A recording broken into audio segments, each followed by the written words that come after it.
Welcome everyone to New Fleet Ops audio commentary. This is Triptych, and after my very long break, I am back. I have a new computer, I have a new headset, and hopefully I can get back into these recordings. One thing I do not have is an internet connection. I'm getting that tomorrow. So, I just wanted to go over some of the basics of gameplay with you guys. I've seen some of the tutorials, and I just wanted to show you a tutorial for another gameplay style that I've always enjoyed. So, there are several things a lot of new players will have trouble with, and one of them to any strategy game is they'll always wonder, how do the older players have so many ships on the board? It's something people ask all the time. And then the answer is, once you get to play the game, you start to wonder, how do those new players not have any ships? And the reason is, in this game it's very, very important to have a sizable fleet. There are other factors involved, the ships involved, and what their counters are, and as well as your expansion, but in many cases, the simple firepower you can put on the board is the most important factor.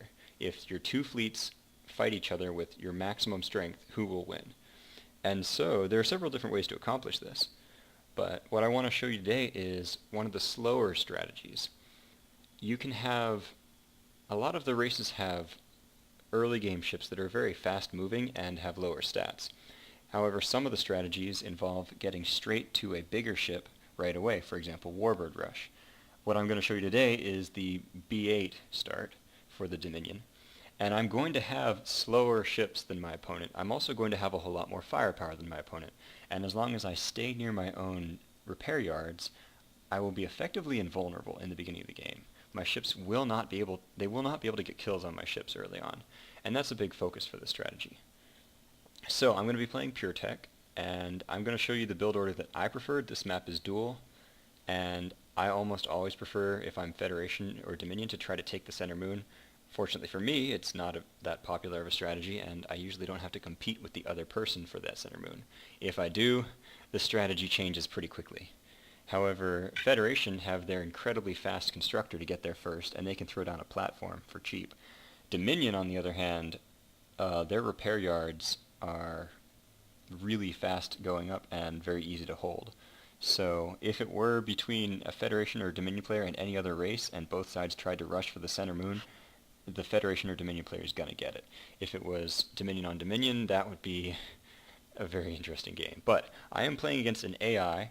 The settings for the AI are maximum build cost, like reverse. So its build cost is as low as it can possibly be as for a hard AI, which means it's basically not spending resources for ships. However, I am playing with a 1.7 build time modifier, which will hopefully keep him from overwhelming me.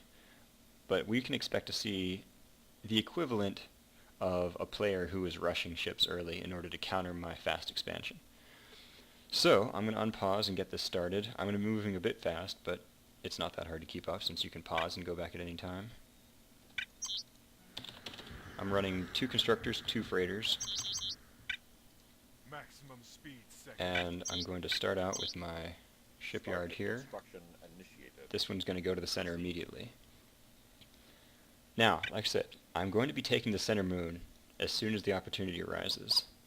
And I'm basically, because my B8s are going to be slower than whatever the opponent has, it's just a fact of life.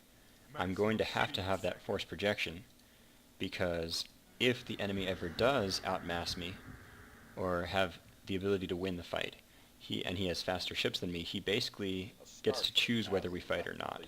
The faster ships, if they're weaker, they can run away. If they're stronger, they can chase. While the slower ships are really just stuck with whatever decision you make. So if I were to be caught by faster ships that have more strength than me, I would have to run whatever distance I have to go back to safety. And normally that would mean my starbase, which would be a very long trip. So this expansion of power in the middle is going to help me to have a shorter run distance, and as a result I'll be able to control a much larger area of space, despite the fact that I have slower ships. And also the long range of the B8 is going to be very nice. Even though it's slow, it's not going to have any serious trouble projecting power. And a lot of people will underestimate the long range ships. Because they will be looking for when their ship is in danger of dying, and they will be paying very close attention to when it needs to run away, but often they will misjudge that because they're not expecting the long range of the B8, and I'll get a couple more shots off than I expected, and I'll get a kill that I wouldn't have gotten otherwise. So here's my build order. I started with the yard, and then I sent this guy to build this refinery. This second one is actually going to build the yard. Well, the first constructor that came out went for this dilithium. Second constructor out is going to build this yard here. I put it a little bit away from the moon now because I've had so many times that I had hang-ups on these moons and they'd get messed up going into the yard. So even though you want your yard near your moon, you don't want it that close. Not so close that you have errors. So yes, after building this yard, this guy went here. I started my prototype and I've queued it down here because I'm planning to never fight at my home, basically. If I have this kind of force projection, the enemy is just not going to be able to hit me back here. Because if he does, if he's Romulans, he can certainly raid me here, but I can just go raid him, and I can cause significantly more damage to him than he can cause to me. So, I've got these guys mining. This yard is going to finish at almost the exact same time as this prototype. There's like a 5 or 6 second delay. And then, shortly after, I will be able to pump dual-yarded B8s. You notice I'm not really going to worry about any of these other early game ships. If the enemy is focusing on medium range ships, I can throw in an A-20 because it will tank their... Basically, if I throw in an A-20 destroyer at any time, it will be auto-targeted instead of the B8s, which is very helpful. Hotkey for a B8 is W, just so you know. And I am rallying that to the safe point below the yard because they enter from the right side. Now if this was a human, they would either be expanding around this point or they would have combat ships out. I would have one B8, which is not the best, but once again, this B8 cannot die near this yard, and neither can these workers at this stage of the game. There is not enough firepower on the board to kill these guys before they can get into a repair yard. These ones are also safe with this. These ones could be chased off if he raided me at this early. However, I mean, if we're talking a Romulan player with 2 or 3 Rians or something, they're not going to get a kill. I'm just going to run back here. I'm going to come and attack. If it was any visible player like Federation or Dominion, I can kill them. Basically, if they ever cross this line, if they ever go behind my station, whatever ships I had stations here would be able to intercept them on their way out. Now, it's not always necessary, but I'm going to throw up a single phaser platform. I've very carefully calculated the supply for this build, so you really do not want to lose this, because that is the vulnerability of the strategy, is for them to come in and try to take this central position from you. So, this AI player is sending constructor over here, and I won't lie, I've tested this build several times, and I know that the Klingon AI always sends this over here. I just wanted to show you, I can kill this because it's by itself. If it was not by itself, or if he had turned it around the moment he saw me, he may have made it back, because I only have a single B8. The moment this second B8 comes out is when he starts being in serious trouble. And shortly after this one, you'll see there's no delay in the construction. This turret is going to go down just fine. And what I'm going to do shortly after is have one of these guys build my supply station. In fact, that B8 has come out. It's about time for that. We'll give it a little bit more. So now I have my 3 B8s. As you can see, they have... I am fighting with the prototype, which means I would have to be very careful because a human player will try to snipe this. However, I can queue up the rest of my B8s. And these B8s are incredibly cheap on resources, considering what they do. Their biggest cost is supply, and also there's the fact that they are number limited. All sensors ready. So he just cloaked over here. We have been created to serve you. There we go. Now I'm starting to hit critical mass. Ready for duty. And one of these is ready to go. Ready for duty. Nope. Changing. So as you can see, I've developed a very dominant position here. If I was facing, let's see, if I was facing Federation, I would be in a little bit of trouble because this build is limiting me to only long-range ships at this point. None of these ships, I just can't afford to convert over to these at this point. The prototype cost, and then since bombers and S2s are not effective until you have several of them, it's just too late for me to try to counter whatever he would be doing. So if he had some monsoons, I would be in a bit of trouble. I would just have to deal with them despite the fact that they're only taking half damage. Initializing new starbase. However, for other races like Romulans do not have a strong early game long-range counter, so Romulans would be having a tough time. They would probably be raiding me, but once again the Romulan miners are so weak they can't take an expansion. So they would be restricted to their home and I would still be raiding them. If I was facing a Romulan, his goal would be to take out my B8s whenever they're alone. He would try to save up his energy, he would probably have Lavals, and he would try to decloak on these guys when they're traveling like this and get a kill on the prototype using his Meta D or something. And that would be, I would be very vulnerable to that. However, it's not so important that I keep my guys alive as it is that I get kills on the enemy. Show us how we can serve. And if I was facing a Romulan player, someone who depends very heavily on cloaking, I would already be considering going for my tech lab and getting my anti-cloak up. So it isn't too important that this supply mining goes up when it does, because I am going to have to buy supply once. Vessel standing by. Scanning target area. Return to Allied space.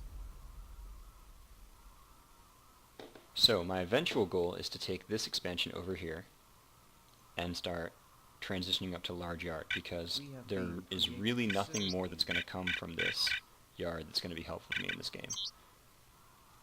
Simply because the goal that I'm going for is to not lose ships and to keep a very dominant long-range effect here. Having, like, if I had S2s, the S2s would be able to travel very quickly, but they would not work well with these B8s. I could retreat them and such, but if the B8s are the speed limiting ship of my fleet, it doesn't matter how fast the rest of them are, because they have to stay with the B8s. It's all about keeping your core firepower up. And obviously the AI is not going to do a very good job of that. So, we could assume if this was a human being, though, I would be able to get some raiding in here. Maybe if it's a Federation, I could force them to build a platform. But you're going to see pretty soon... he isn't doing it this time. If he chooses to chase down one of these B8s, he can get a kill. Because his ships are fast enough and they have enough firepower to kill it before it makes it back to the yard. The thing is, if it's a human being, I could probably convince him to back off. But you'll notice my firepower is about 50% forward firing. The torpedo is about half. So the moment I turn around, I'm in serious trouble. Or my firepower drops off to the point that I'm not going to be able to chase anything. I'm not going to be able to ward him off from the guys that he's trying to kill. We understand. Oh boy, here comes the resources. Ready for duty. Bring us over there second. At this point, my build is going to be very heavily tri-limited, which is why I'm sending guys down here to grab this tritanium as soon as possible. However, it's not very important for me to get anything in particular, because as long as I continue fighting with these B8s, he's not going to be able to really overwhelm me that easily. If I was playing with multiple players, I would have to be working with my ally. If I lose any of these B8s, provided it's not the prototype, the tritanium cost is very low, and I can replace them. So anytime that I could Show us how choose to lose a B8 in exchange for something like a Laval, I should definitely go for it, because I am limited in the max number of ships I can have, but they are not. So I'm very afraid of getting outmassed. Your wish is And as a result, I'm going to poke out with these whenever I possibly can. any place. I never want these guys to stop fighting. And while they're very vulnerable to being chased right now, the moment this IS bomb upgrade goes up, they are very crucial for a Dominion playstyle. I can keep the enemy from chasing me anytime I want. So the tech lab is going to finish, but I'm not going to have enough tritanium yet. And I'm going to go ahead, because I'm not in too much stress here. Although, that's dangerous. Because I'm mostly doing okay, I'm going to go ahead and just fight normally, and complete this expansion. And you'll be surprised at how easy it is to hold this expansion, as long as you have the center. All of their efforts are going to be focused here, because if they try to raid, you may have to predict their raiding patterns, but if you can cut them off before they get there. And this is just a feature some maps have more than others, where there's a dominant expansion pattern. For example, you'll notice if I had taken this expansion, it wouldn't really do much to defend my home. It would still be very vulnerable.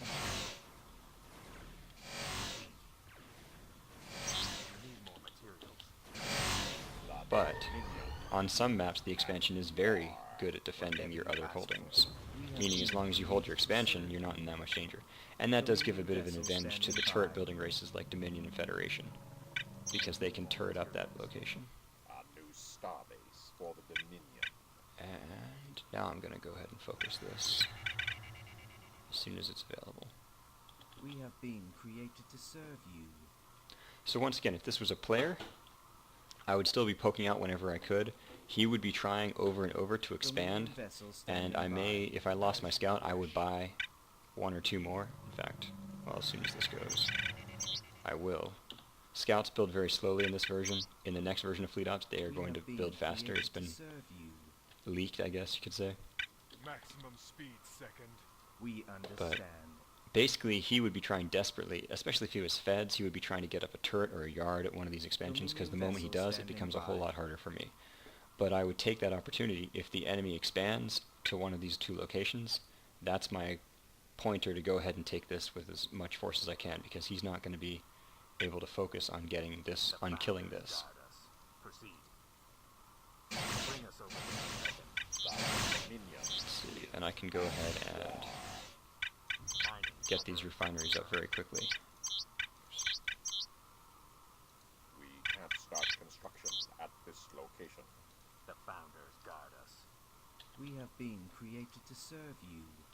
So, if I was under attack, I could throw up more of these turrets. They're very cheap. Like everything else Dominion, they mostly cost supply. And as you can see, I will not need for supply again. I bought once, and as long as I keep adding these on, my eventual goal is to Start construction at this location. my eventual goal is to have Ketracel synthesizers on both of these. Probably, if I was being more careful, I would put it at my home. Yeah, if it was against a player, I actually definitely would have put one of these on this dilithium and one at my home. So just ignore that. Starbase for the Dominion. It's not too late. Construction initiated. Obedience brings victory. As you can see, my resources are just going through the roof, and now that I have IS Bomb, I can really push out without being afraid. Vessel standing by. IS Bomb does cost 10 supply to use, so do not hit it on all of your ships. Pick one out. Usually the highest rank one will have the highest energy. Well, okay, not for these, but if it ever becomes a veteran, it'll have a lot more energy than the others. And then a single IS bomb, while you turn around to retreat, is basically going to keep your ships alive. And even if you are not going for B8 start, it can still be worth it later on in the game, once you're working with battleships, to do this. Fast as possible. And now it's time to start my large yard conversion. As fast as possible. We are the backbone of the Dominion. For the Dominion. Initializing new starbase. Initializing new starbase. Do you need more materials? Proceed as planned. What is the task? So, there isn't much more to show you because this is not a human opponent. However, the next goal of this game is for me to have 3 large yards, or 2 large yards and a perimeter going up. That will be sufficient for me to start my massive Dominion spam. I will be building V-13s. I have experimented with all the other large yard ships, and I just like the V-13 the best. Its sheer combat stats are ridiculous, especially for pure tech, and it will allow you to take full advantage of this. So you'll notice I'm really not building any small yard ships. Like I say, you could build a couple attack destroyers. In fact, a pack of 4 of those makes an incredible raider on a big map, especially team maps. You just go back to an undefended expansion and kill off all their workers, and your bugs didn't cost you anything. Anytime they defend it with a turret, you're basically done. But that doesn't matter, because in a large team game, there's going to be enough for you to find someplace else to go. So yeah, if I was in more danger, I would be building a perimeter here. A perimeter is actually very cheap, considering what it does. It's just the build time is long. So whenever you see a good chance to build a perimeter, it's okay to go ahead and start doing it. And often the enemy will see it building and they will come to stop you, and you will be able to force them to fight you at your yard, which is very nice, The Founder's Garden. Proceed as planned. because you want to fight them there. Proceed. And here we go, this is going to be kind of rough. Whatever you ask. Dominion vessel standing Oh, by. got the prototype. Whatever you ask for. Observe the IS bomb, Change it. and then I flee. Whatever you ask for. I want to make sure this guy doesn't go around the bottom way. We have been created But then to I can serve turn you. and kill this guy.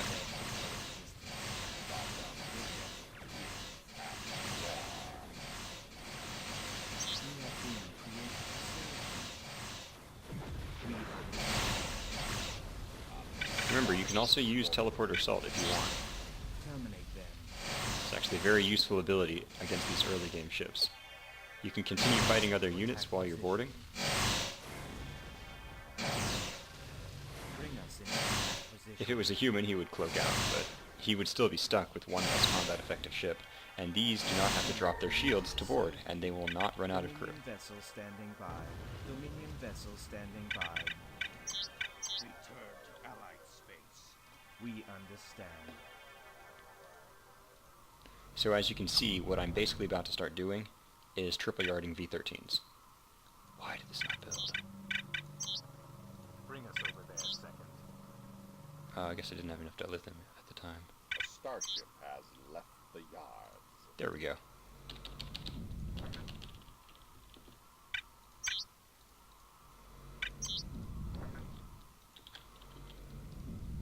So this concludes this replay because there's not really any value in me showing you how to kill off an AI with a crap ton of V-13s.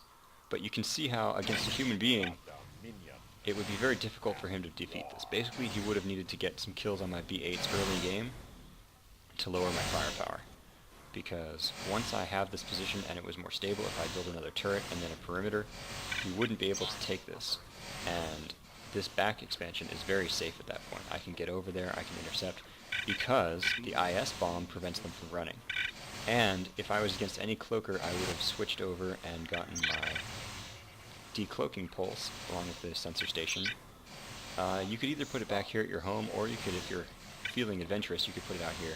It's more vulnerable, but it will give you good scouting information here, and it will prevent even a Romulan, even an advanced cloak from scouting on you. Oh shoot. That guy's in trouble. And yet, IS bomb. Return to Allied space. It's all about getting the one that they're firing at and getting him away, while the rest of them pound. Don't retreat all of your B8s at once, because you will lose all of your firepower the moment they turn to face the other Your direction. wish is our command. But as I was saying, if I was facing a cloaker, he would be trying to deep strike me because he couldn't attack this position very much, and he probably would not have enough firepower to deal with these ships, Forward. unless they specifically have an anti-long range counter. Wins victory. The Jem'Hadar will serve your will. But We have been created to serve you. the moment I got my tachyon ping up, which I would have gotten a long time ago against a cloaker that I was worried about, Your I can basically stop his fleet from moving with the B8s and then make them visible and then kill them anytime I catch them. And that at that point it becomes very important to predict where he's going. But all of the races have access to... Oh, where's it on this? Oh, it would be on the sensor station itself. But the sensor station also has the remote tachyon ping, which shows you everywhere on the map where a cloaked enemy is. The trick is, it costs 50 supply, which means most races cannot afford to do that over and over. However, the Dominion are mining supply, so if I were to just add on another supply miner like that, then it would get a whole lot easier. I would have enough supply that I could consistently use the remote tachyon ping to figure out where on the map his closed ships are. And I wouldn't have to very often. I would only have to in the moments that really, really matter. because you only have to catch them once. Construction initiated. With a fleet like this, with the engine disable, like I said, early game, you're slower than them, so it's very, like, even if you catch them, you may not get complete kills because they will all run away. But the moment you have engine hooks involved, you can kill them all, or inflict serious casualties. You only have to catch them once. So, this has been Triptych. I'm We have been gonna go ahead and sign off here. I don't think you need to see me, and I've just gotten done killing this enemy with V-13s about 5 times in preparation for this video. your wish is But I'm gonna show you some more strategies against human beings as soon as I get on tomorrow. A new technology is